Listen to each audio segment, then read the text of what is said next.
L'histoire commence avec un dompteur de bêtes du nom de Rein. Il est né avec une forte affinité pour les animaux et est capable d'utiliser leur pouvoir en concluant des contrats avec eux. Il est membre de l'équipe des héros. Rein croit que même s'il n'est pas bon en combat, lui et ses coéquipiers sont toujours très proches. Mais ses coéquipiers ne le voient pas de la même manière. Un jour, ses coéquipiers, dirigés par un héros, chassent soudainement Rein du groupe, pensant que le dompteur faible est leur fardeau. Rein pense que c'est juste une plaisanterie jusqu'à ce qu'il entende leurs humiliations, puis il réalise qu'il ne le considère jamais comme un compagnon. Il quitte l'équipe avec déception, alors qu'il erre dans les rues sans idée de ce qu'il devrait faire à l'avenir. Les enfants se rassemblent autour de lui quand ils le voient. Ils aiment tous Rein, car les membres de l'équipe des héros ont toujours méprisé les gens ordinaires, et Rein est le seul à jouer avec eux. Rein se force à être énergique et joue avec les enfants. Il fait voler un faucon dans le ciel avec son pouvoir, ce qui suscite l'émerveillement des enfants, même s'il ne peut contrôler le faucon que pendant un court laps de temps car il n'est pas encore complètement apprivoisé. Les enfants expriment tous leur rêve de devenir un dompteur de bêtes comme Rein pour partir à l'aventure dans le monde. Les paroles des enfants inspirent Rein. Il décide de devenir aventurier et de gagner de l'argent en accomplissant des tâches. À la guilde des aventuriers,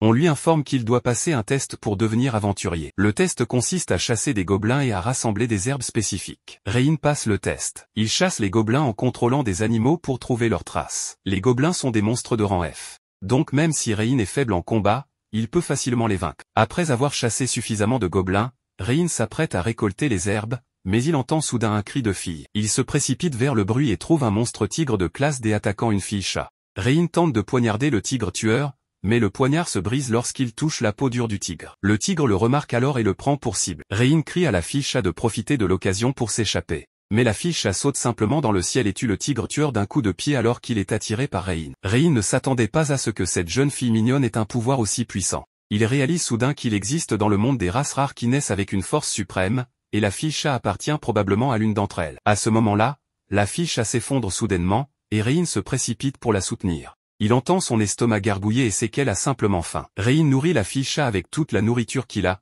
puis il commence à parler. La fille-chat s'appelle Kanade et appartient à une race puissante en voie de disparition. Elle était fatiguée de la vie ennuyeuse dans les montagnes, c'est pourquoi elle voyageait. La gentillesse de Rein donne une bonne impression à Kanade. Elle lui pose toutes sortes de questions par curiosité et découvre que Rein a été expulsé de son équipe, ce qui la met en colère. Elle pense que Rein est une bonne personne et ne devrait pas être traité de la sorte. Mais Rein force un sourire et explique qu'il était tellement faible qu'il ne pouvait être qu'un fardeau pour ses coéquipiers. Kanade ne pense pas ainsi. La première fois qu'elle l'a vu, son corps a développé un sentiment unique, ce qui signifie que Rein peut la dompter. Et le fait que peu de gens dans ce monde puissent dompter la race puissante à laquelle elle appartient prouve que Rein est plus puissant qu'il ne le pense. Pour renforcer la confiance de Rein, Kanade lui propose de signer un contrat avec lui. Rein est tellement ému qu'il touche la tête de Kanade, mais il se rend vite compte que c'est un peu abrupt. Kanade, cependant, apprécie son toucher. À ce moment-là, Rein pense que ce serait une bonne idée de signer un contrat avec Kanade. Il accepte donc sa proposition. En lançant un sort magique avec son sang, Rein est connecté à Kanade grâce à un pouvoir magique unique, ce qui signifie que le contrat est établi. Le même symbole apparaît dans leurs mains, preuve de l'intimité entre eux. Rein regarde le sourire lumineux de Kanade et réalise qu'il a peut-être trouvé un partenaire vraiment fiable. Rein réussit le test avec l'aide de Kanade et s'inscrit comme aventurier à la guilde. Un homme avec une cicatrice remarque que Kanade appartient à une race puissante. Alors il l'invitait à devenir son coéquipier mais se fait rejeter. L'homme propose alors un duel direct à Rein, affirmant que seul le plus fort mérite Kanade. Rein sait que Kanade attirera toujours l'attention des autres. Plutôt que de provoquer un autre défi après avoir évité ce duel, Rein relève le défi de bras de fer avec l'homme. Inattendu, il bat l'homme en seulement une seconde, ce qui le surprend lui-même. Kanade dit fièrement à Rein que ceux qui signent un contrat avec une race puissante obtiendront une force surhumaine. Maintenant, la force physique de Rein est aussi puissante que celle de Kanade. Kanade attend avec impatience leurs aventures à travers le monde pour accomplir des tâches difficiles et gagner une renommée extraordinaire. Cependant, les tâches qu'ils peuvent accomplir maintenant se résument à la collecte d'herbes, car Rein est encore un aventurier de rang F. Soudain, ils entendent un cri venant de près et se précipitent immédiatement vers le bruit. Ils voient un groupe de bandits en train de dépouiller un vieil homme de ses biens et de vouloir le tuer. Rein demande à Kanade de protéger le vieil homme, puis se précipite seul pour combattre les bandits. Après avoir signé le contrat avec Rein, Kanade doit obéir à ses ordres. Elle est un peu inquiète que Rein ne puisse pas bien utiliser le pouvoir qu'il vient de recevoir. À leur grande surprise, Rein fait un excellent travail et les bandits ne sont pas son match du tout. En voyant l'attitude héroïque de Rein au combat, Kanade commence à avoir de l'affection pour lui. Après la bataille, Rein rappelle au vieil homme de ne pas voyager seul dans la nature. Le vieil homme explique impuissant qu'il a embauché quelques aventuriers qui se sont avérés être battus par les bandits et ont fui. Il demande à Rein de l'accompagner car l'organisation de bandits viendra bientôt se venger. Mais Rein ne suit pas le vieil homme, au lieu de cela, il prévoit d'éliminer l'organisation de bandits avec Kanade. En utilisant les animaux, Rein trouve la grotte des bandits où se trouvent des centaines de bandits. Rein sait qu'il sera difficile de s'occuper de tant de bandits à seulement 2, alors il élabore un plan. Il rassemble un essaim d'abeilles transportant des toxines, dans l'intention de leur ordonner d'attaquer les bandits. En même temps, Kanade est chargé de demander de l'aide aux soldats de la ville. Lorsque les bandits s'épuisent en luttant contre les abeilles, Rein et les soldats peuvent facilement subjuguer tous les bandits. Rein signe un contrat avec un grand nombre d'abeilles, ce qui surprend Kanade. Normalement, les dompteurs ne peuvent signer des contrats qu'avec des bêtes et ne peuvent pas commander autant de créatures. Pendant ce temps, 3 personnes fuient près de là, ce sont les aventuriers qui ont laissé le vieil homme derrière. Les 2 filles sont respectivement une magicienne et une prêtresse de l'équipe des héros à laquelle Rein appartenait, et l'homme aux cheveux bruns est un dompteur de bêtes qu'ils ont embauché. Les 2 filles avaient l'intention de gagner de l'argent de poche en accomplissant la tâche. Et elles ne s'attendaient pas à rencontrer des bandits. Elles accusent le dompteur de négligence de ses fonctions,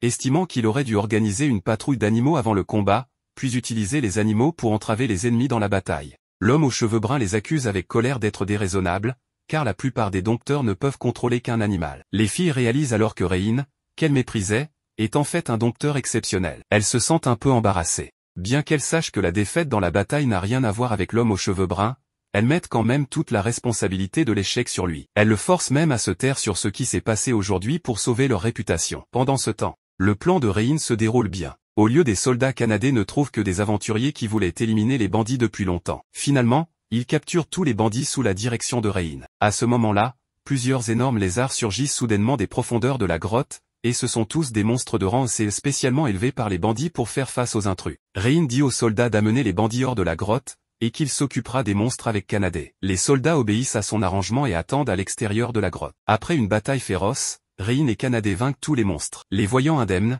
les soldats crient leur nom en adoration. Pour la première fois, Rein ressent le sentiment d'accomplissement d'être reconnu par tant de gens. Il sait qu'il n'aurait pas pu gagner sans l'aide de Kanade et lui exprime sincèrement sa gratitude. En réponse, Kanade lui montre un doux sourire. En récompense de la contribution de Rein, la guilde des aventuriers le fait passer du niveau F à E, et lui donne une prime. Rein et Kanade dégustent un bon repas pour se faire plaisir. Mais quand la nuit tombe, il se trouve qu'il ne reste qu'une chambre dans l'hôtel. Rein a l'intention d'aller trouver un autre hôtel, mais Kanade est tellement attirée par la chambre qu'elle ne veut pas partir. Ayant vécu dehors pendant des années, Kanade reste rarement dans un hôtel humain. La fille chat innocente n'a aucune défense, et persuade Rein de rester parce que le lit est très confortable. Rein insiste pour camper dehors tout seul pour cette nuit, car il pense qu'il n'est pas bon qu'un jeune homme et une fille restent dans la même chambre pour toute la nuit. Dans le même temps, il met Kanade en garde d'être plus prudente avec les hommes. Kanade est peinée, expliquant qu'elle n'est pas assez bête pour faire confiance à n'importe quel homme. Elle ne voit pas d'inconvénient à rester avec Rein parce qu'elle l'a trouvé gentil et honnête pendant leurs aventures. Les paroles de Kanade touchent Rein, alors il accepte de rester. Rein est tellement épuisé ces jours-ci qu'il s'endort tout de suite, ce qui amuse Kanade. À cause de son identité de fille-chat, elle a rencontré beaucoup de gens sinistres. Jusqu'à ce qu'elle rencontre Rein, elle ne s'est pas rendu compte qu'il y avait de la gentillesse dans le monde. Rein la traite comme une fille ordinaire et elle se sent plus heureuse que jamais pendant le temps qu'ils passent ensemble. Kanade pense que l'exclusion de Rein de son groupe lui a laissé un goût amer alors elle décide de l'aider à devenir plus fort. Les jours suivants, Rein et Kanade passent un moment joyeux ensemble. Ils prennent souvent des quêtes de bas niveau, qui peuvent être facilement accomplies avec l'aide de Kanade. Mais Rein obtient une tâche difficile aujourd'hui. Il y a un fauteur de troubles sur le pont qui provoque les passants en duel. Seulement quand le vainqueur juge le combat terminé et qu'il n'y a pas de mort, il se retire. Pour permettre aux gens de traverser le pont librement, Rein et Kanade n'ont d'autre choix que de relever le défi. Comme Kanade a vécu dans la nature, marcher sur le pont est même une expérience nouvelle pour elle. Pendant que Rein se demande pourquoi les passants qui ont été vaincus ne veulent pas révéler l'apparence du fauteur de troubles. Soudain, un dragon rouge tombe du ciel, se transformant en une fille aux cheveux rouges, Tanya, après un nuage de fumée. Tanya est la fauteuse de troubles qui a battu les passants. La race des dragons vénère les forts et tous ceux qui atteignent 15 ans doivent partir s'entraîner. Tanya, en tant que jeune fille, ne sait pas où trouver un adversaire puissant. Alors elle ne peut que provoquer des duels avec chaque passant pour trouver le fort, qui pourra l'aider à devenir plus forte dans la bataille. Maintenant, Tanya a jeté son dévolu sur Rein et Kanade. Il y a des combattants des races les plus fortes des deux côtés. Mais le dragon a une plus grande réputation. Tanya prend l'avantage et brûle la queue de Kanade avec une attaque de souffle de feu à longue portée. Kanade devient furieuse et déchaîne une puissance de combat ultra rapide. Rein rejoint Kanade mais tous les deux sont projetés dans le ciel par Tanya. Heureusement, ils ont une connexion tacite, esquivant l'attaque de flamme de Tanya en marchant sur les pieds l'un de l'autre. Rein sent la force de Tanya après le combat, et il ne peut la vaincre qu'avec son talent d'apprivoisement. Il demande à Kanade de lui faire gagner quelques minutes. Avec une confiance absolue en Rein, Kanade accepte immédiatement. Pendant que Rein se cache, Kanade et Tanya ont à nouveau un combat féroce. Kanade fait des efforts surhumains pour retenir Tanya afin que Rein ne soit pas attaqué pendant quelques minutes. Peu après, sur ordre de Rein, d'innombrables oiseaux foncent sur Tanya. Mais ce niveau d'attaque ne peut pas blesser Tanya, qui est prête à terrasser Rein pour mettre fin au combat. À la surprise générale, ses jambes plient involontairement. Il s'avère que les oiseaux nés avec un effet paralysant ne peuvent pas blesser l'ennemi mais peuvent la rendre incapable de bouger. Bien que le dragon ait une défense incroyable, Tanya ne peut supporter autant d'attaques paralysantes. Par conséquent, elle ne peut qu'admettre la défaite. Tanya pensait que Rein allait la vendre, mais Rein lui demande juste de ne plus attaquer les passants. Son sourire illuminé allège son humeur, et c'est la première fois qu'elle rencontre un humain si gentil. Quand Rein revient à la guilde des aventuriers, Tanya le suit. Cette fille dragon est si enthousiaste qu'elle faillit révéler son identité de fauteur de troubles sur le pont. Heureusement, Rein fait tout pour la couvrir, sinon Tanya aurait été chassée de la ville. Plus tard dans la conversation, Rein finit par connaître la raison pour laquelle ceux qui ont été battus par Tanya ne veulent pas révéler son identité, ils ont honte d'avoir perdu face à une fille. L'identité de Tanya peut donc être bien cachée. Tanya propose ensuite de rejoindre l'équipe de Rein, car elle considère Rein comme un aventurier puissant après qu'il l'a vaincu, et elle aime aussi sa personnalité, ce qui rend Kanade très jalouse. Rein est ravie. C'est déjà une grande chance pour beaucoup de gens de rencontrer un combattant des races les plus fortes, mais il en a rencontré 2 depuis qu'il a quitté l'équipe. Il serait désolé de gâcher sa chance s'il ne laissait pas Tanya les rejoindre. Rein commence alors le rituel avec Tanya. Après un violent éclair de lumière, leur contrat est signé. Alors que le même symbole apparaît sur la main de Tanya, elle se sent fortement liée à Rein. L'histoire commence lorsque les champs des gens ordinaires sont endommagés par des slims qui ont eu l'occasion de se multiplier rapidement, car les aventuriers rechignent à éliminer les slims avec une faible rémunération. Le bienveillant dompteur Rein emmène ses 2 partenaires commencer le travail d'élimination des slims. Kanade ne veut pas se mouiller au combat rapproché avec les slims, et Tanya lance des boules de feu magiques qui peuvent éliminer les slims à distance, ce qui lui permet de gagner l'admiration de Kanade. Elles sont comme les 2 épouses de Rein qui s'entendent très bien. Rein montre une nouvelle compétence dans cette bataille. Il attache une partie de son âme à l'oiseau afin qu'il puisse contrôler le corps de l'oiseau pour voler dans le ciel et trouver le lieu de rassemblement des slims. Kanade et Tanya sont très impressionnés par la compétence de Rein,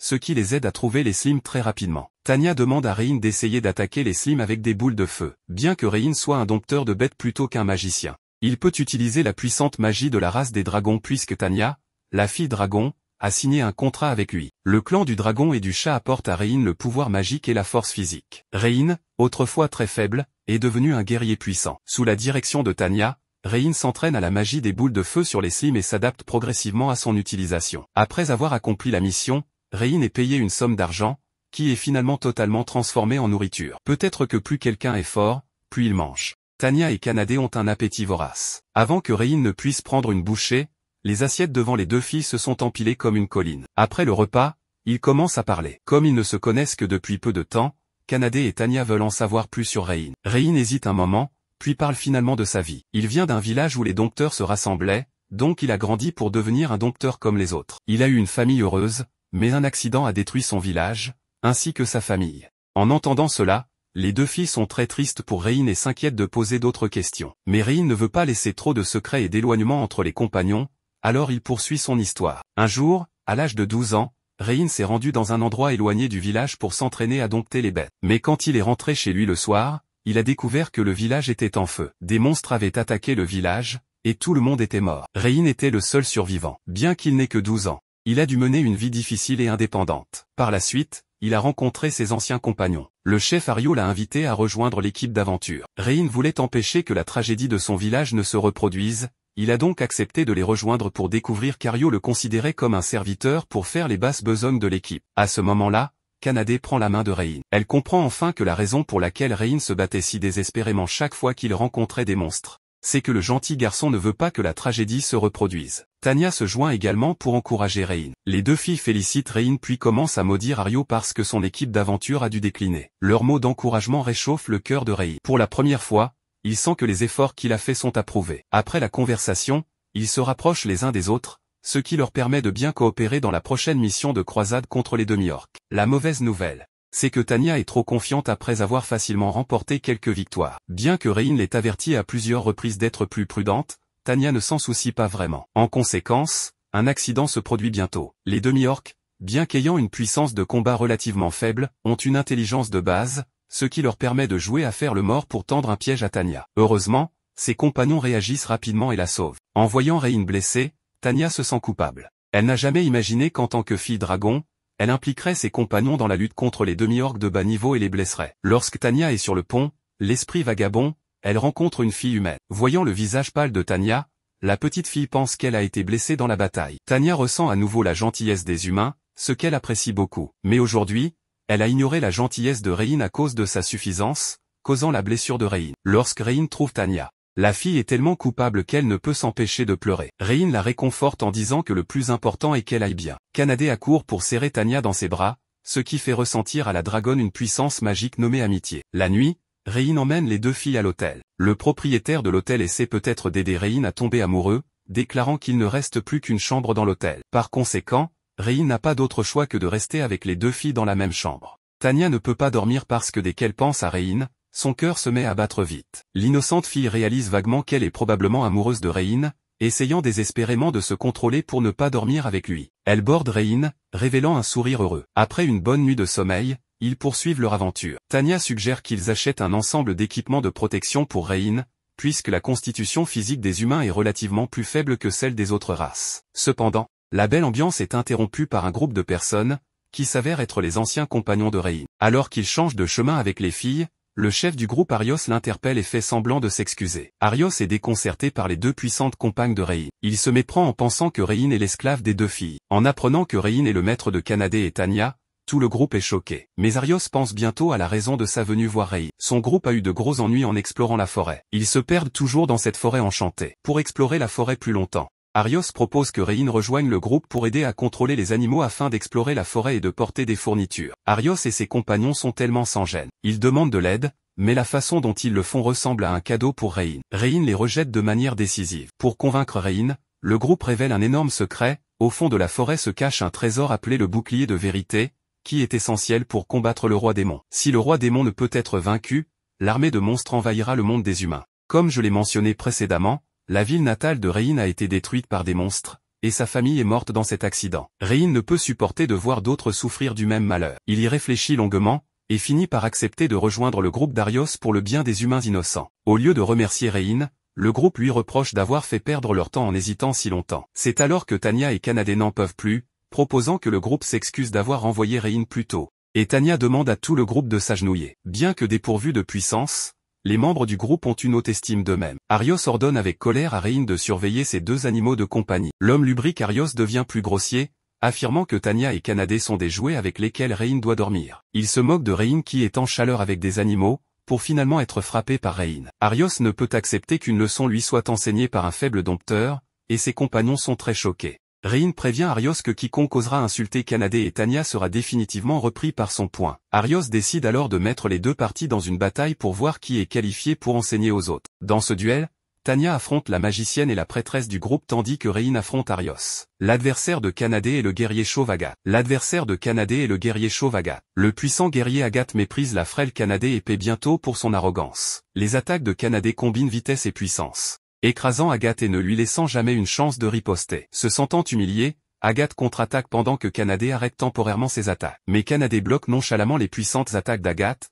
Agathe décide alors d'utiliser toute sa force pour gagner cette bataille. Cependant, les prochains mots de Kanade mettent Agathe en panique. Cette fille vient d'utiliser seulement 20% de sa force. Perdant toute confiance, Agathe est tellement effrayée qu'il ne fait même pas de blocage, se fait botter par Kanade et tombe dans le coma. Pendant ce temps, sur le champ de bataille de Tanya, la prêtresse Mina a à la fois des sorts d'attaque et d'assistance tandis que la magicienne Léane maîtrise plus d'1 millier de sorts. Cependant, en claquant simplement des doigts, Tanya bloque leur attaque confiante. Mina et Léane attaquent à nouveau mais sont facilement désamorcées par Tanya. La fille dragon Tanya maîtrise des sorts avancés, et elle peut analyser de quels éléments est fait le sort de l'ennemi, utilisant ainsi des éléments limitants pour contrer directement le sort. Mina et Léane n'admettent pas la défaite et continuent de lancer plus d'attaques. Mais Tanya reste immobile et claque des doigts, déjouant toutes les attaques de Mina et Léane. Tanya, qui a le dessus, décide de vaincre ses adversaires avec un avantage absolu pour aider Rein à se venger. Alors que Tanya s'apprête à lancer le plus haut niveau de magie, des nuages sombres bloquent le ciel sous l'influence de sa magie. Immédiatement après,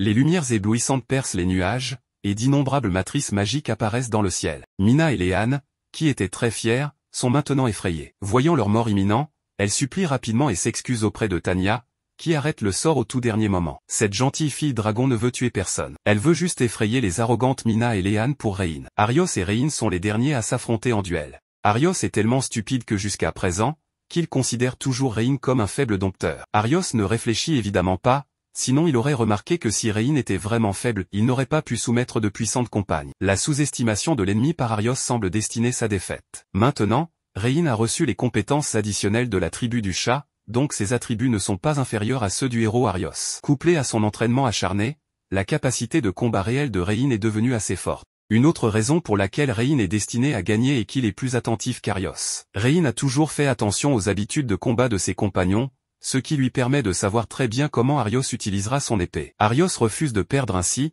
alors il décide d'attaquer Rein par magie. En tant que héros, Arios excelle dans les attaques physiques et magie. Cependant, la magie de haut niveau d'Arios est neutralisée par la magie de bas niveau de Rein. C'est parce que Kanade a donné à Rein une augmentation des statistiques physiques tandis que Tanya a aidé Rein à gagner des attributs magiques supplémentaires. Au moment où Arios s'apprête à lancer une nouvelle attaque, il se retrouve incapable de bouger. Il s'avère que Rein a contrôlé une abeille à proximité pour s'infiltrer vers Arios pendant le combat. À ce moment, Arios craint d'être battu par Rein, alors il abandonne la fierté du héros et essaie de supplier. Le héros autrefois puissant est maintenant un loser piétiné sous les pieds de Rein. Rein et ses deux amis ont remporté une victoire parfaite. Le combat commence et le groupe du héros est défait continuellement par Kanade, Tanya et Rein. L'histoire commence avec le groupe de héros qui admettent leur défaite. Ils s'agenouillent au sol pour s'excuser, et Rein abandonne sa haine envers eux. Ensuite, Rein s'apprête à passer aux choses sérieuses. Comme le problème de l'invasion des démons est très sérieux, Rein accepte la demande du héros Arios d'aller dans la forêt chercher le bouclier de la vérité pour lutter contre le roi des démons. La forêt est trop sombre pour qu'ils puissent trouver leur chemin. Si Rein n'avait pas prétendu qu'il y avait encore des animaux innocents vivant ici, Tanya aurait mis le feu à toute la forêt. Rein et ses deux compagnons commencent à discuter de leur plan pour explorer la forêt. Cette chasse au trésor peut être très dangereuse, alors Rein reste prudent et demande à ses deux partenaires de rester sur leur garde pendant qu'il est prêt à transférer son âme dans un oiseau comme précédemment, pour trouver un chemin en utilisant sa vision en altitude. Pendant l'absence de Rein, Tanya et Kanade veillent attentivement sur le corps de leur maître. Après un certain temps, Rein et les oiseaux à proximité terminent leur repérage. Et son âme revient dans son corps pour montrer le chemin. Bientôt, Rein découvre que quelque chose ne va pas. Il avait confirmé l'itinéraire avec les oiseaux auparavant,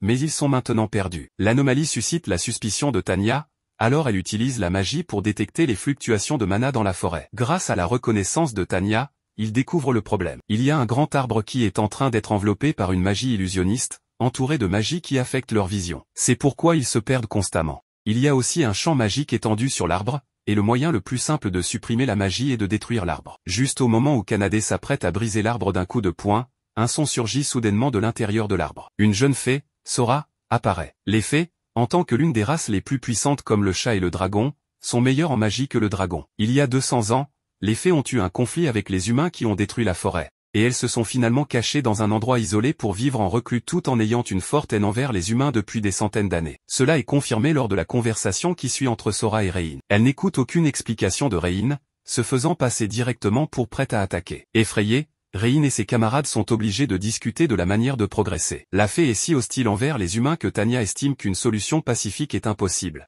et que la meilleure solution est de faire en sorte que Kanade casse l'arbre pendant que Sora est distraite. Mais Rein décide toujours d'avoir une conversation franche avec Sora, ce qui rend Kanade et Tanya heureuses car elles ont rejoint l'équipe de Rein pour sa gentillesse. Au moment crucial de la négociation, Sora tente toujours d'attaquer alors que Rein reste calme et demande simplement à Sora de ne pas attaquer ses camarades. Rein veut dissiper les soupçons de la fée avec sa sincérité, qu'il a apprise quand il est devenu dompteur. Sora lance la première attaque, mais la gentille fée évite toutes les parties vitales de Rein, ne lui effleurant que le visage. La bravoure et la sincérité de Rein subvertissent la perception de Sora envers les humains, mais la haine séculaire entre les fées et les humains continue de rendre Sora méfiante. Lorsqu'elle lance la deuxième série d'attaques, Tanya et Kanade se placent devant Rein. Tanya et Kanade exposent ce qu'elles savent de Rein, essayant de prouver que Rein est un bon gars et qu'elles n'ont aucune intention de nuire aux fées. C'est la première fois que Sora voit le chat et le dragon parler en faveur d'un humain, et même résister aux dégâts avec leur corps pour le protéger. Sora hésite un moment, puis décide finalement d'écouter les intentions de Rein. Après avoir écouté l'explication de Rein, Sora réalise enfin que Rein et ses camarades sont venus dans la forêt pour prendre le bouclier de la vérité contre le roi des démons. Sora révèle qu'elle a jeté un sort d'illusion pour protéger le territoire des fées, et qu'elle ne peut pas laisser Rein aller plus loin dans la forêt. Mais la bonne nouvelle, c'est que le bouclier de la vérité a toujours été gardé par les fées. Sora lance alors un sort de téléportation pour obtenir le bouclier de la vérité et le donner à Rein. Les fées et l'ancien héros ont convenu que lorsque la race humaine aura besoin de faire face au roi des démons, les fées devront remettre le bouclier. Rein remarque que Sora semble mentionner le démon avec colère et haine, alors au lieu de partir directement après avoir accompli la tâche, il demande gentiment à Sora quels sont ses soucis. Sora garde le silence car elle ne veut pas mettre Rein en danger. Ce n'est que lorsque Kanade dit à Sora que leur équipe est suffisamment puissante que Sora rassemble le courage de parler de ses soucis. Elle a une sœur jumelle, Luna, et toutes les deux maintiennent la barrière du royaume des fées. Grâce à leur compagnie mutuelle, ce travail monotone devient beaucoup plus intéressant. Mais un jour, lorsqu'elles sont sorties pour faire des courses, elles ont rencontré le monstre chevalier des ombres. Pour protéger Sora,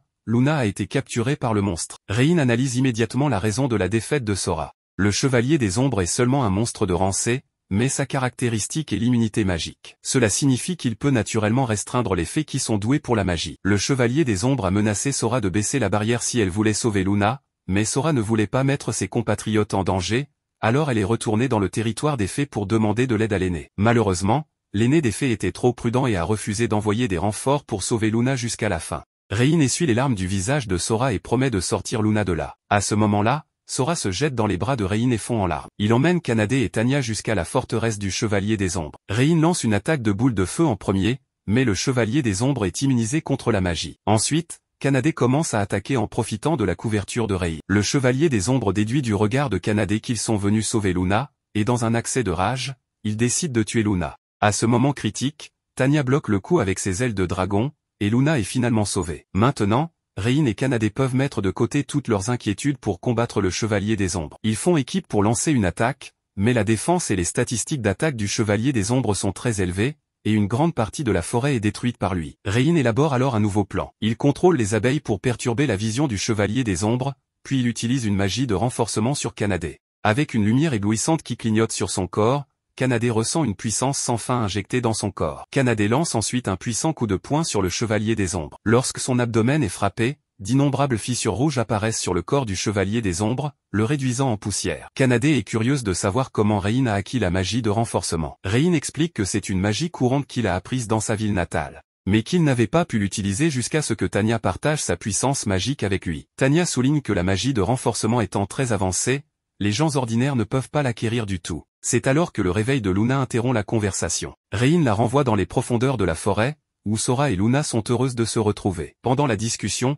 Rein découvre que bien que Luna et Sora soient jumelles, leur personnalité est complètement différente. Sora est stable tandis que Luna aime faire des blagues et devient rapidement familière avec Rein. Ensuite, les sœurs fées abordent un sujet sérieux. Elles sont déçues par les fées qui n'ont pas voulu sauver Luna, mais elles ne savent pas où aller d'autre. Rein les met en garde contre les humains et les monstres à l'extérieur, tandis que la joyeuse fille Kanade propose de laisser les jumelles rejoindre leur équipe. Rein craint que le conflit entre les fées et les humains n'ennuie Sora, mais en réalité, après le sauvetage, il a complètement gagné la confiance des deux fées, qui acceptent de signer un contrat avec Rein. Cependant, Rein rencontre bientôt un autre problème. Comme il existe différentes façons de signer des contrats avec différentes races, il n'a jamais appris à signer un contrat avec une fée. Kanade et Tanya pensent que Rein est un excellent dompteur et qu'il doit y avoir un moyen de signer un contrat avec les fées. Leur encouragement donne confiance à Rein. Rein mord alors son doigt pour former un réseau magique sur sa paume. Il se concentre tellement pour ne pas décevoir les jumelles. Bientôt, Rein commence la première série d'essais, qui se passe de manière inattendue sans accident. Rein parvient à signer le contrat avec les deux fées en une seule fois. C'est la première fois que Rein signe un contrat avec deux partenaires en même temps. Cela lui coûte tellement d'énergie qu'il est presque sur le point de s'évanouir. Mais cela en vaut la peine. La tâche est accomplie avec succès, et Rein remet le bouclier de la vérité au héros Arios, qui ne croit pas que le dompteur faible puisse accomplir la tâche qu'il a échoué. Par conséquent, Mina, la prêtresse de l'équipe d'Arios, utilise la magie pour identifier le bouclier. Pour finalement obtenir un résultat surprenant, Rein a vraiment obtenu le bouclier de la vérité. Rein ne veut rien avoir à faire avec ces gens. Mais alors qu'il prend la récompense préalablement convenue de la tâche d'Arios et s'apprête à partir, Agathe l'arrête. Malgré les objections d'Arios, Agathe veut inviter Rein à rejoindre l'équipe, tandis que Mina et Lynn acceptent à contre-cœur de compromettre et d'accepter Rein. Leur attitude agace Rein. Le groupe de héros est toujours si arrogant qu'il n'a aucun sens des excuses pour le passé. Finalement, Rein décline l'invitation d'Agathe. Ce qui lui importe vraiment, ce ne sont pas la gloire et la richesse obtenues après avoir vaincu le roi des démons, mais les camarades adorables et gentils à ses côtés. Les autres membres de l'équipe sont simplement contrariés par Rein, mais Arios a l'idée de tuer Rein, car il ne peut accepter d'avoir perdu face au dompteur qu'il méprisait le plus. Inconscient de cela, Rein est la cible d'Arios. Lorsqu'ils parlent à l'ombre d'un arbre, ils font une découverte surprenante. Dans la légende, il y a de nombreuses années, le premier héros a injecté le sang des dieux dans son corps, et finalement vaincu le roi des démons et sauvé l'humanité. La plus grande différence entre le héros et les personnes ordinaires est qu'il n'y a pas de limite à la puissance du héros. Plus ils discutent, plus ils ont l'impression que Rein est très similaire au héros, car il a non seulement signé des contrats avec des créatures des races les plus puissantes, mais sa force a également brisé les limites encore et encore, bien au-delà des humains ordinaires. Kanade suit le mouvement, croyant que tant que Rein trouve quelques créatures parmi les plus puissantes pour signer des contrats, il sera certainement capable de combattre directement l'armée du roi des démons. Tous les compagnons de Rein pensent qu'Arios ne peut pas assumer la responsabilité de faire face au roi des démons, et leurs conseils font douter Rein.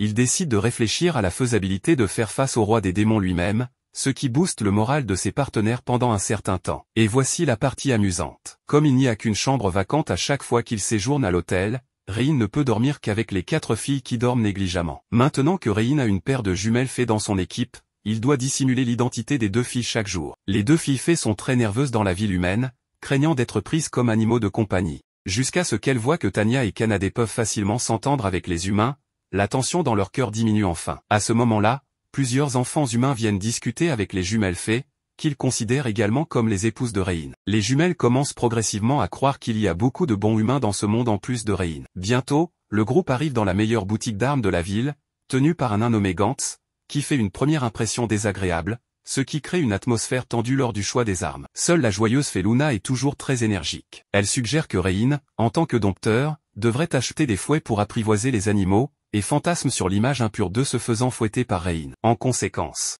elle est sévèrement réprimandée par sa sœur Sora. Lors du processus de sélection, Rein constate que les armes ici sont belles mais peu pratiques. C'est alors qu'un aventurier vient acheter une arme. Il ne cesse de montrer sa richesse, alors Gantz lui vend une magnifique épée longue. Après le départ de l'aventurier, Rein demande à Gantz pourquoi les armes ici sont si à la mode mais peu pratiques. Gantz rit en entendant cette question. Il révèle alors que les armes exposées sont toutes fabriquées en vrac, tandis que les armes cachées sont celles pour lesquelles Gantz s'est dévoué à la fabrication. Les gens veulent maintenant payer pour les armes les plus chères, quel que soit l'ajustement entre l'arme et l'utilisateur, et ils jettent souvent leurs anciennes armes pour poursuivre de nouvelles armes qui leur plaisent davantage. Gantz a d'innombrables callosités sur les mains à force de fabriquer depuis des années, et toutes les armes forgées sont comme ses propres enfants, il ne peut donc pas permettre que des armes élaborées soient piétinées. C'est pourquoi Gantz expose des armes ordinaires pour tester les invités, et ces bonnes armes sont réservées aux aventuriers avertis comme Rein. Gantz pose alors à Rein une question sur la manière dont Rein a découvert des défauts dans ses armes. Rein explique qu'en tant que dompteur, il doit observer fréquemment les animaux,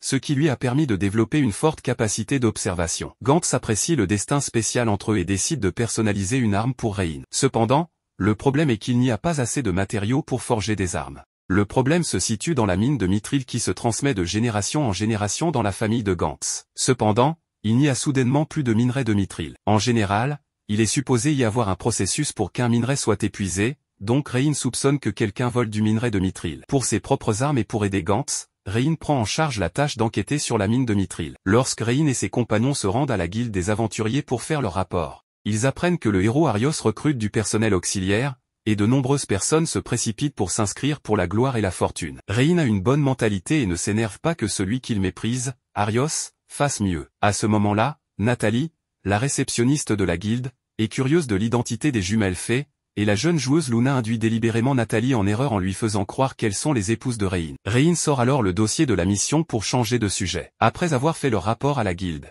Rein et son équipe se mettent immédiatement en route pour la mine de mithril. Les fées sont douées pour la magie mais ont une condition physique médiocre, si bien que les jumelles manquent de mourir en escaladant la montagne. En chemin, elles tombent sur un lac, où les filles décident de se baigner et de se reposer. Kanade commence à se déshabiller devant Rein, ce qui l'effraie et il se cache rapidement. Alors que les filles prennent un bain dans le lac, Luna et Sora regardent Kanade et Tanya tout le temps, car elles envient leur belle silhouette et essaient de leur demander comment avoir un corps aussi beau. À ce moment-là, Kanade est attaquée par derrière, et son cri attire Rein. Mais il s'avère qu'elle a été simplement mordue par un poisson. À cause de cet accident, Rein a eu un coup d'œil. Il s'excuse sincèrement auprès des filles par la suite, mais les filles ont toujours aimé Rein et cela ne les dérange pas du tout. Après cela, ils reprennent la route. Comme prévu, quelqu'un vole le mithril dans la mine. Tanya et Kanade battent facilement les deux voleurs. Rein leur demande d'être prudents, car les oiseaux dans le ciel sont très anormaux depuis qu'ils sont apparus. Rein soupçonne qu'un dompteur qui contrôle les oiseaux dans la mine les a découverts.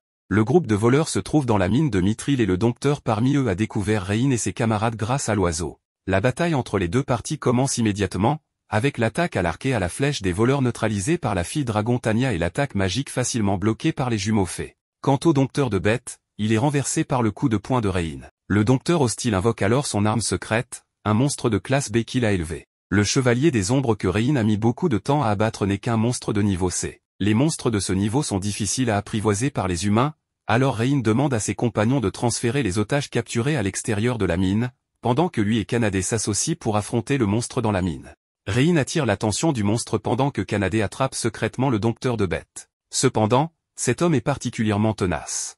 Même s'il est capturé, il refuse toujours de contrôler le monstre pour se rendre. L'attaque du monstre risque de faire s'effondrer la mine à tout moment, Rein doit donc risquer de s'approcher du monstre. De manière inattendue, il signe de force un contrat avec le monstre en très peu de temps, prenant le contrôle du monstre. Cela ne s'est jamais produit parmi les dompteurs de bêtes. La capacité terrifiante de Rein plonge l'ennemi dans la folie, tentant de reprendre le contrôle du monstre et provoquant la colère du monstre, qui lance une attaque indiscriminée. En fin de compte, c'est Rein qui déploie sa force et tue le monstre, sauvant ainsi la vie de l'adversaire. Rein sait très bien que les humains et les monstres ont une forte hostilité l'un envers l'autre, qui ne peut être complètement effacée par un simple apprivoisement. Il prête donc attention aux mouvements des monstres tout au long du processus.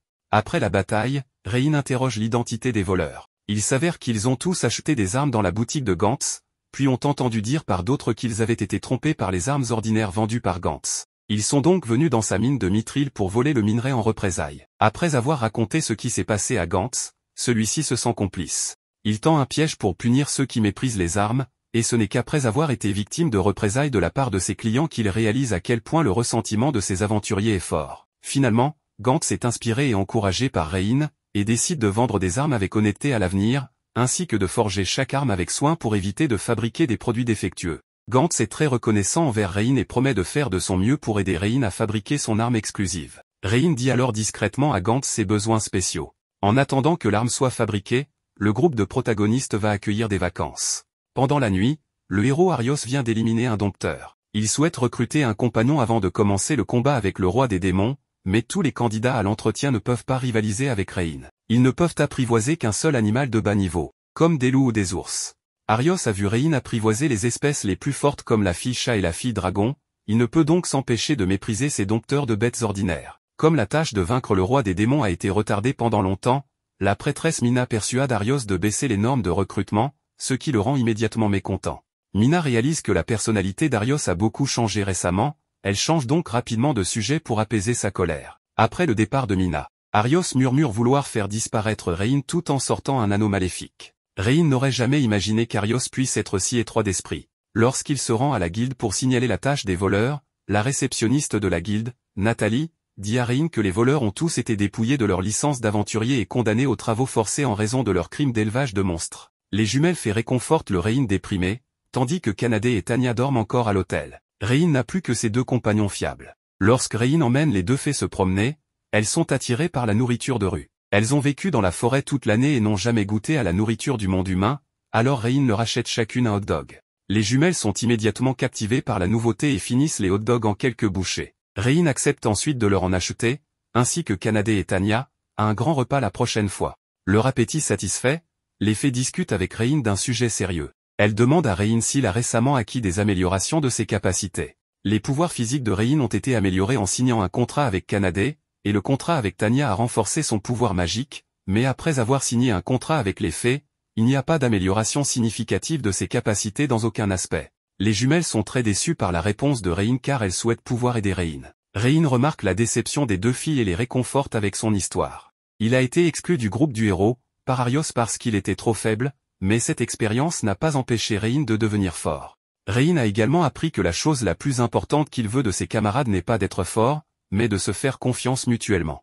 Les jumelles fées se débarrassent enfin de leur déception. À ce moment-là, un nouvel accident se produit. Un jeune homme arrogant avec deux soldats les arrête, leur demandant les noms des jumelles et les forçant à devenir ses concubines. L'homme s'appelle Edgar, le fils d'un seigneur, avec une très mauvaise réputation pour kidnapper souvent de belles filles comme concubines. Rein repousse les subordonnés d'Edgar pour protéger les jumelles fées. Cependant, Edgar prend des civils innocents en otage et menace Rein d'arrêter. Les jumelles veulent utiliser la magie pour libérer les otages, mais Rein ne veut pas qu'elles révèlent leur identité, sinon les jumelles ne pourront pas vivre dans le monde humain. Soudainement, Rein a une bonne idée. Lorsqu'il combattait, il a découvert que sa magie était si spéciale qu'il pouvait lancer plusieurs sorts en même temps. Rein décide d'essayer et libère des boules de feu. Plusieurs boules de feu apparaissent en même temps, et tous les subordonnés d'Edgar sont renversés alors que les otages sont libérés. Comme Rein a réussi à chasser Edgar, il reçoit les remerciements des villageois. À ce moment-là, Arios regarde silencieusement la scène de loin, avec un sourire maléfique apparaissant sur son visage. Rein ne sait pas encore que ce héros est devenu plus terrifiant que le monstre. Après le retour à l'hôtel, les jumelles racontent à leurs compagnons la bravoure de Rein et se concentrent sur les bénédictions que Rein a reçues après avoir signé le contrat avec elle. En tant que dompteur de bêtes, Rein peut lancer plusieurs sorts en un instant, ce qui est plus puissant que de nombreux magiciens qui ont pratiqué pendant des décennies. Après le sujet relaxant, tout le monde devient sérieux lorsque Rein mentionne la mauvaise réputation d'Edgar qu'il a apprise des habitants, profitant de l'identité de son père en tant que seigneur. Edgar semble être en collusion avec les chevaliers envoyés ici par l'Empire. Avec l'encouragement de ses compagnons, Rein décide enfin de s'occuper d'Edgar pour sauver les filles qui ont été emmenées. Edgar réfléchit également à des moyens de se venger de Rein et il donne au capitaine des chevaliers Gilet un sac de pièces d'or. Les deux parties sont en état de préparation. Rein prend les devants. Lui et Canadé se rendent à l'ordre pour signaler le comportement malveillant d'Edgar. Cependant, l'ordre renvoie Rein sans enquêter sur le fils du seigneur, ce qui prouve les rumeurs de collusion entre les chevaliers et Edgar. En chemin du retour, Rein rencontre une fille nommée Stella, la vice-capitaine des chevaliers. Stella a également découvert la coopération illégale entre les chevaliers et la famille du seigneur. Mais elle n'a jamais pu rendre les chevaliers et la famille du seigneur responsables car elle n'a pas de compagnon fort. Rencontrer Rein cette fois lui donne de l'espoir. Comme Rein a accompli plusieurs tâches difficiles auparavant, sa renommée se répand peu à peu, et en plus, il a une fille de la forte tribu des chats à ses côtés. Stella implore Rein de l'aider. Rein a également besoin de quelqu'un pour fournir des informations de l'ordre des chevaliers, alors il coopère immédiatement avec Stella. Leur premier plan de bataille consiste à jeter un appât pour traiter les corrompus à l'ordre. La nuit, Gilet reçoit de fausses informations selon lesquelles il existe des preuves de sa collusion avec Edgar dans l'entrepôt de la banlieue. Pour éviter que ces preuves criminelles ne soient découvertes par Stella, Gilet rassemble immédiatement un groupe de sbires pour attaquer l'entrepôt. Alors que Gilet amène ses hommes à l'entrepôt, il est immédiatement attaqué par surprise alors que les jumelles lancent une magie de givre pour sceller la porte, bloquant la voie de fuite de Gilet. Ailleurs, Rein utilise le nouvel équipement fourni par Gantz pour lancer une attaque à longue portée, et en peu de temps, il élimine tous les complices de Gilet. Stella dit à Gilet que ses compagnons ont capturé les chevaliers et ont trouvé des preuves de la culpabilité de Gilet. Même dans une telle situation défavorable, Gilet refuse toujours de se rendre. Stella propose de prendre en charge la prochaine bataille pour affronter Gilet en duel. Stella connaît Gilet depuis de nombreuses années. Mais elle ne sait pas pourquoi l'adolescent autrefois simple a dégénéré en ce qu'il est maintenant.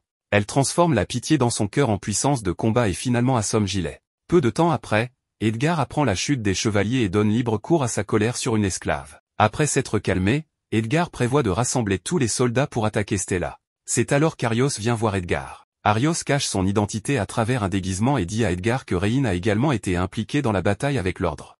Alors qu'Arios exagère frénétiquement le pouvoir de Rein et son hostilité envers Edgar, il donne également à Edgar une bague étrange qu'il prétend avoir le pouvoir de tuer Rein. Edgar semble être influencé par le pouvoir mystérieux de la bague, riant de façon arrogante. Stella amène les chevalières qui la soutiennent au manoir du seigneur, accompagnées de Canadé et Tania. Elles sont là pour enquêter sur le crime de collusion illégale entre le seigneur et l'ordre. Bien que le groupe de Stella soit puissant, les gardes loyaux du seigneur ne les laissent pas partir aussi facilement et demandent de l'aide extérieure. Une grande échauffourée commence ainsi. Pendant ce temps, Rein et les jumelles s'introduisent en douce dans le manoir du seigneur pendant que leurs compagnons distraient l'attention des gardes. Lorsque les jumelles utilisent la magie pour sonder l'emplacement des esclaves emprisonnés d'Edgar, elles sentent une créature au pouvoir magique puissant. Rein suppose qu'il s'agit de l'une des races les plus puissantes, mais il ne peut pas être sûr s'il s'agit de l'esclave ou du compagnon d'Edgar. Rein s'organise pour que les jumelles libèrent les esclaves tandis qu'il explorera la source du pouvoir magique. Après s'être séparés, Rein rencontre une fille emprisonnée.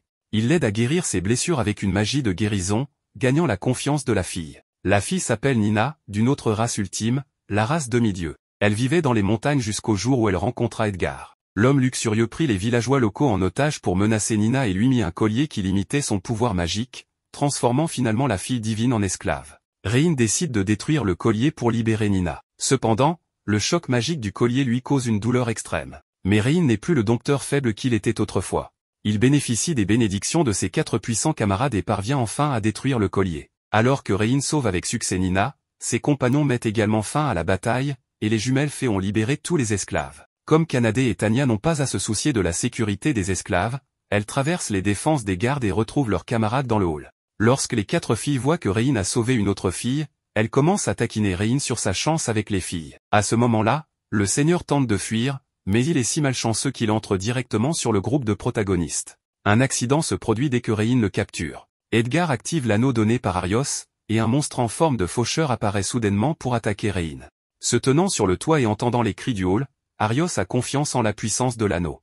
Il pense que Rein doit être mort. Cependant, Rein n'est même pas blessé. Les compagnons de Rein sont également perplexes de voir comment il peut bloquer l'attaque d'une magie de si haut niveau. Luna fait une expérience pour découvrir que Rein est immunisé contre la magie d'attributs empoisonnés. Il s'avère que les jumelles ont apporté 2 bénédictions à Rein. L'une permet à Rein de lancer plusieurs sorts en même temps, et l'autre l'aide à être immunisé contre certains types de magie. C'est pourquoi Rein n'a pas été tué par le monstre. Pendant ce temps, alors qu'Edgar prévoit sa fin misérable, la peur, la colère et le refus le remplissent. Les fortes émotions négatives affectent l'anneau, et une force puissante surgit de l'anneau, engloutissant complètement Edgar en un instant. Rein est le premier à réagir et utilise la magie du feu pour attaquer, mais cela ne fonctionne pas du tout. Un monstre plein d'une aura maléfique apparaît devant eux. L'odeur familière rappelle à Rein la race démoniaque qui a détruit sa ville natale il y a de nombreuses années. Au lieu d'attaquer Rein, le démon de haut niveau s'envole pour chasser les habitants de la ville. Rein demande à Stella d'organiser un refuge pour Nina et les habitants, tandis qu'il emmène ses compagnons pour arrêter le démon.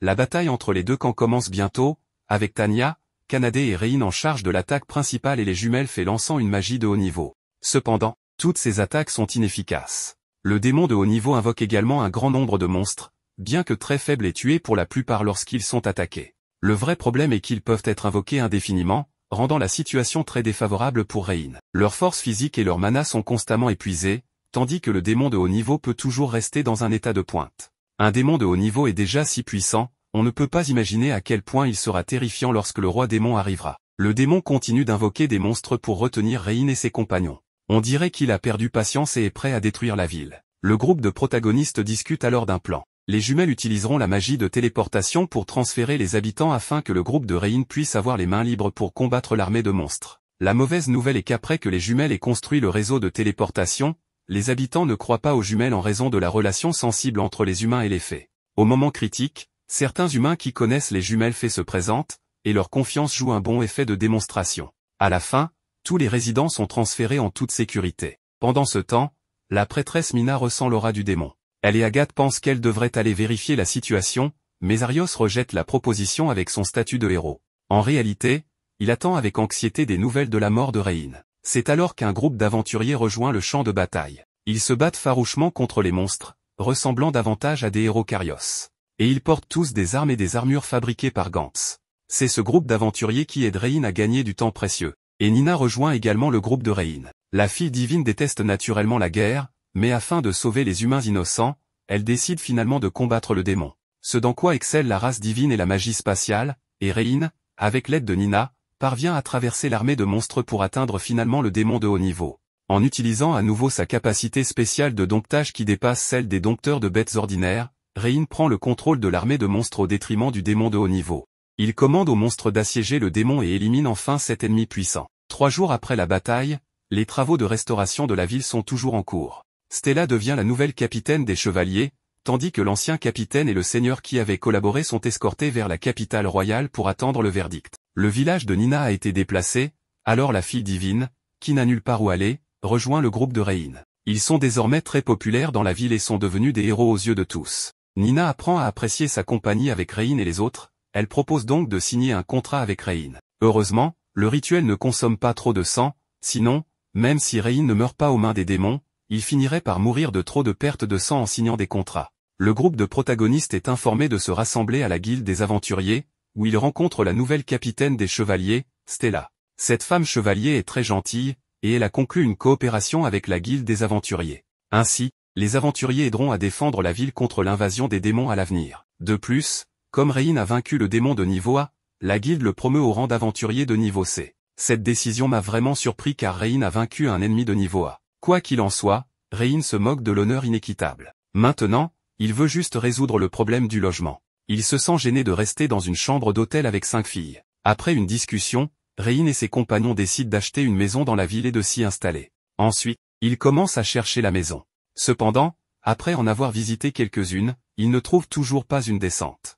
La dernière semble bonne sous tous les aspects, mais son inconvénient est qu'elle est hantée. Quand Kanade apprend que c'est une maison hantée, elle serre immédiatement Rein dans ses bras et tremble. Maintenant qu'il n'y a plus de maison à voir, ils ne peuvent que vérifier l'intérieur de la maison avant de prendre une décision. Peu de temps après leur entrée dans la maison, quelque chose d'inhabituel se produit. Une femme de ménage fantôme apparaît devant eux, dont le corps est aussi séduisant que celui de Tanya et complètement supérieur à celui des quelques petites filles du groupe des protagonistes. Le fantôme n'a pas de corps réel, elle peut donc facilement esquiver diverses attaques. Elle perçoit la peur des fantômes de Kanade et court délibérément pour effrayer la fille chat. À ce moment-là, un accident se produit. Alors que Kanade est trop effrayée et perd la tête, elle acquiert brièvement la capacité d'attaquer les fantômes. La situation s'inverse maintenant. Et Kanade ressemble plus à un fantôme. Les jumelles saisissent l'occasion de lancer une magie de scellement et emprisonnent temporairement le fantôme qui essaie alors d'attaquer Rein mais qui est contrôlé par lui. Cet homme est non seulement capable de dompter toutes sortes de créatures, mais il parvient même à assujettir le fantôme. Rein finit par avoir l'occasion d'avoir une conversation calme avec le fantôme qui se présente comme Tina Oli. Son propriétaire était un pervers qui l'a brutalement assassiné il y a 30 ans. Peut-être parce qu'elle n'avait pas assez vécu. Oli ne voulait pas devenir un fantôme et errer autour de la maison où elle vit maintenant. L'histoire de Oli dissipe la peur de Kanade à son sujet. Après cela, Rein autorise Oli à rester dans la maison et l'invitait même à rejoindre le groupe, ce qui réjouit les filles autant que Rein. Après, Rein et Kanade se rendent à la guilde des aventuriers pour finaliser l'achat de la maison et tout ce qui va avec. Quelques jours après, Arios et son groupe finissent par sortir de leur tanière. Arios veut obliger un marchand à lui donner des ravitaillements gratuitement en mettant en avant son statut de héros. Mais le marchand refuse de les approvisionner, ce qui ne réjouit guère Arios. Le marchand clame alors qu'il n'a rien d'un héros, en les traitant de lâches car ils ne sont pas venus à leur secours précédemment. Ils voulaient aller chez un autre marchand mais ils sont tous du même avis. Toute la population se rebelle contre eux alors Arios détruit la marchandise du marchand, puis part après en promettant de tuer Arios. Pendant ce temps, Rein et Kanade rentrent avec des provisions alors que Oli et les autres ont préparé un festin. Avec toute cette joie, Nina profite de l'occasion pour remercier Rein car elle ne se sent plus seule maintenant. En se rappelant de tout ce qui lui est arrivé dans la vie, Rein se met à pleurer sans qu'il en soit au courant.